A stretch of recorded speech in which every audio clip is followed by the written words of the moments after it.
مزید خبریں شامل کریں آپ کو بتائیں کہ گھریلو بجلی صارفین کے لیے نئی مشکل کھڑی ہو گئی ہے۔ وفاقی کابینہ نے صارفین پر فکس چارجز لگانے کی منظوری دے دی، جبکہ ساتھ ہی بنیادی ٹیرف میں کمی کی تجویز بھی نیپرا کو بھجوا دی گئی ہے۔ ماہانہ 100 سے 300 یونٹ تک کے صارفین بھی فکسڈ چارجز کی زد میں آ گئے۔ زیادہ یونٹ استعمال کرنے والوں پر بھی فکسڈ چارجز لاگو ہوں گے۔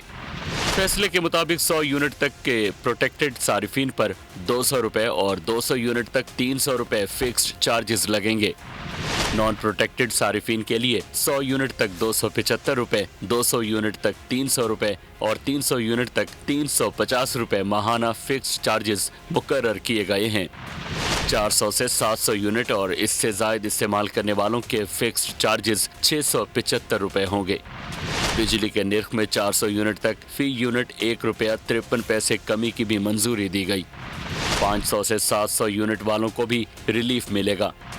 صنعتی شعبے کے لیے بجلی 5 روپے تک سستی کرنے کی تجویز شامل کر لی گئی۔